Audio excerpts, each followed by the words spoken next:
Hi, my name is Nick, aka the Coffee Detective, and today we're going to have a look at the Touch K-Cup Brewer. This is the T526S, which is a bit of a mouthful, but there you go.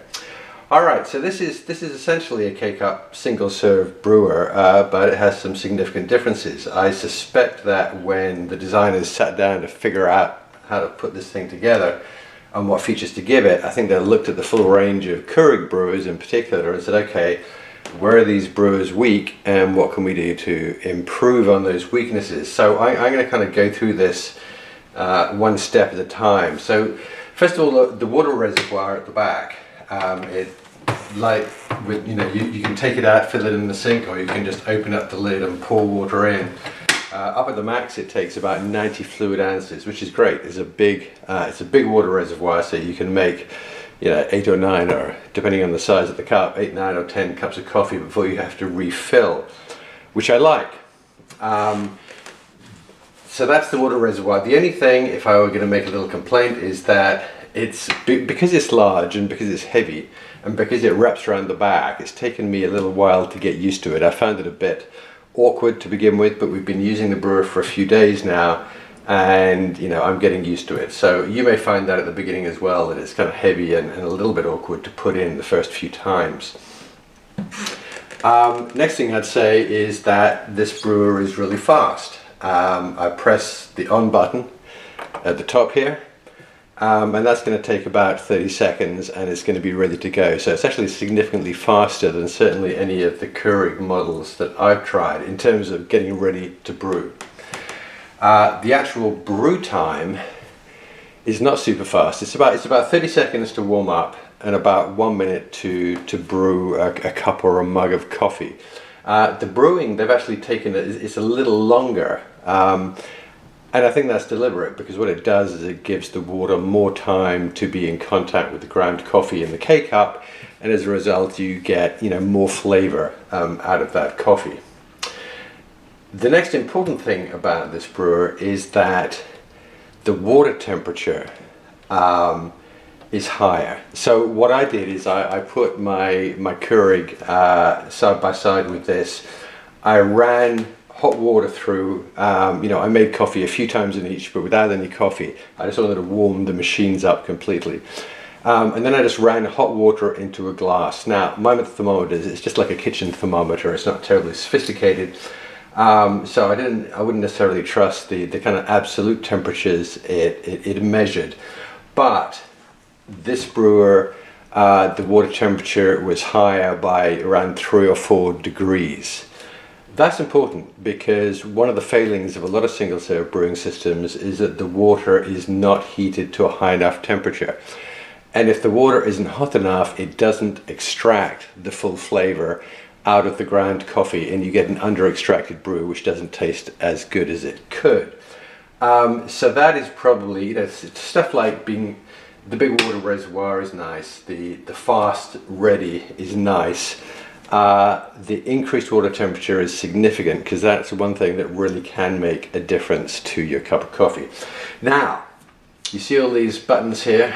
We've got, what have we got? 3, 4, 5, 6, we've got 8 different buttons. There's nothing there about the boldness of the coffee. They describe this as kind of always bold. That is sizes, that is coffee cup sizes. So at the very end here at the top we have 6 ounces, which is really like a cup of coffee rather than a mug of coffee. 8 ounces, 10 ounces, 12 ounces, 14 ounces, 16 ounces, 18 ounces, and then a carafe. That's kind of nice. Now, I know that Keurig with the Keurig 2 also offers the sort of similar number of options in terms of cup size, but now we get into what is really different about the Touch. The thing about having different cup sizes in a single serve brewer is that it's nice, you can choose, but the K-Cup remains the same. It's just the same amount of coffee in the K-Cup. So if you make a 6 ounce cup, it's going to be really strong. If you make a 12 or 16 ounce cup, it's going to be really weak. And it's only that middle ground, around the kind of between 8, 10, 12, where actually the amount of coffee in here suits the amount of water. Because that's another thing, if you're a fancy coffee maker and you're doing pour over coffee with a Chemex or a filter cone, you're paying very, very close attention to the proportion of hot water to the weight, the number of grams of coffee you use, because that can make a big difference. You know, the coffee is either going to be too weak or too strong. It's one of the compromises we generally make with single serve brewers, is that, hey, the proportions aren't quite right, but at least I'm making coffee in you know, in 1 minute, you know, in under a minute, so I'll forgive them that.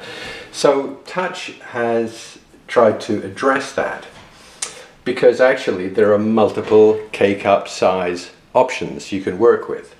So if you're making like between 6 and 8, maybe 10 ounces, like, so this is probably about 8 or 9 ounce mug here, then you'd probably want to use a regular store-bought K-cup, just a regular K-cup. And this machine works with any and every K-cup you can find, you know, including some that you know, have less waste, less plastic, and more recyclable. If you can't see that, that's the one with the, see, it's squishy. I think it's some kind, I'm not sure what the material there is, but that's recyclable, so there's a smaller amount of plastic to throw away.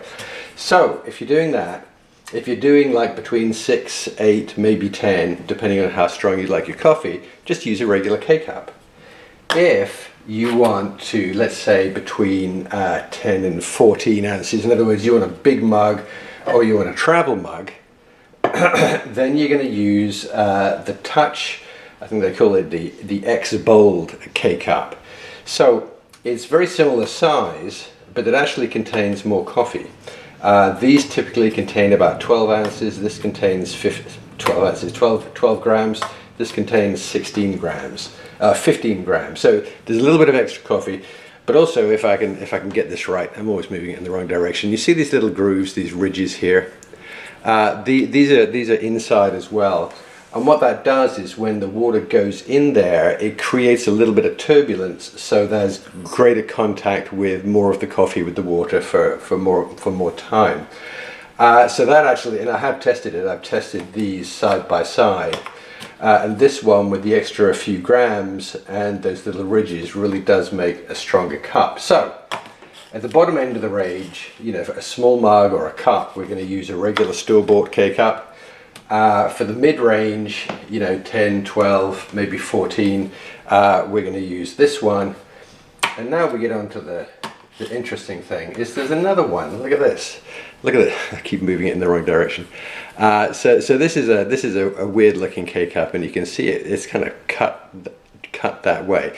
This contains like 30% more coffee than this one.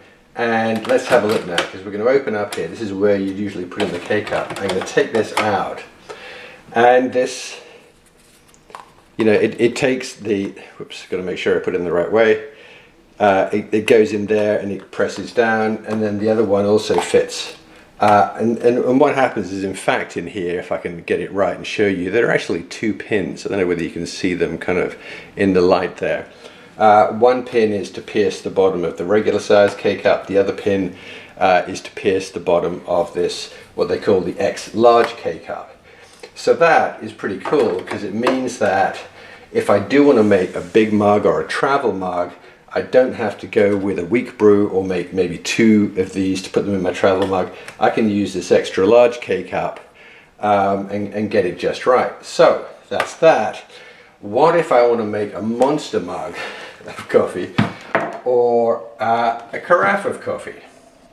Well, that's where the third option comes in, or the third final, and that is a reusable filter. And if you've had Keurig brews, you may well have bought one of these.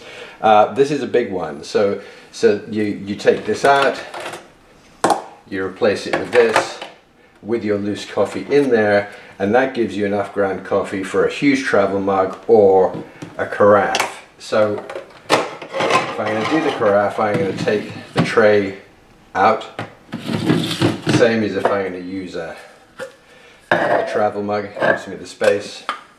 And in fact, if I'm using a 6-ounce cup, I can actually place this a little higher so I don't get any spillage, any splashing. So I just want to have a look. I just want to show you inside this reusable filter, because instead of just a regular lid, it has a lid with, you can see there, this is sticking down into the coffee and is full of holes. So with a lot of reusable filters, the water just goes straight down the top. It just kind of pushes in and out the sides, with the result that sometimes the coffee at the bottom is under extracted because the water pressure is going in, it's hitting the top part of the coffee, the least resistance is the mesh here, and the water comes out. With this, where the water is actually pushing out at multiple levels, again, you're going to have much better extraction of the coffee, more even extraction of the coffee. So this is really pretty cool. It allows me, first of all, it's faster to get started. I've got that water temperature thing, which is key. I've got multiple cup sizes. To be honest, it's probably more cup sizes than I'm ever going to use or would ever actually want, but at least the choice is there. But like I said, there are two key things here. One is temperature, and the other is making sure you use the right amount of coffee for the volume of water. Again, if you're one of those people who uses a pour over or Chemex, you know that you're freaking out about two things: water temperature and the proportion of water to coffee, and you're also actually the timing of it, the time that the water and the coffee are in contact with one another. So this machine actually addresses all of those things: good temperature, slightly slower brewing speed, so you get that time of contact, and a variety of different volumes of coffee, so you get that water to ground coffee proportion just right. So I've been, like I say, we've been using this for a couple of days. The first couple of times we brewed, we actually kind of got it a bit wrong insofar as we were. I was using the X Bold K cup for an 8-ounce cup of coffee, and it was really very strong. But when we used a regular store-bought K cup, then that worked out just fine, and we've tried some larger sizes as well. So I think this is a great step forward because it's actually, well, it's addressing a lot of the key weaknesses of other single-serve brewing systems, but it's also bringing it closer to what we look for when we're serious about making coffee. When we make it by hand, in terms of temperature, proportion, and immersion time. And this machine is addressing that. As a result, it actually makes very nice coffee. Do I have any complaints about it? Like I said, I found the water reservoir a little clumsy, but less so after 2 or 3 days. I just had to get used to that. I would say about the carafe that this isn't a thermal carafe. It's double walled, but it's kind of plastic inside. It's not like one of those thermal carafes where it's kind of, you've got a vacuum in there and a glass or steel interior. So this isn't going to keep your coffee hot for hours on end. But if you're serving breakfast at the breakfast table and use this, make a carafe, take this over the breakfast table, and depending on the size of people's mugs, you've got 3, 4, 5 cups of coffee in here. And in fact, it's the same. The Keurig 2.0 comes with the same deal. It's the same thing. It's kind of double-walled plastic, but not truly thermal. So that's it. That's the Touch T526S. We like it. We're going to keep it on the counter for a while. We're going to experiment with some of these larger sizes. We haven't done a carafe yet. We're going to give that a shot. But yeah, I think they've done a good job, and like I say, what I really like about it is not necessarily the multiple options, but the fact that they're taking the trouble to build a single serve brewer that is designed to actually make better coffee, and I really appreciate that. Okay, thank you. I hope you found that useful.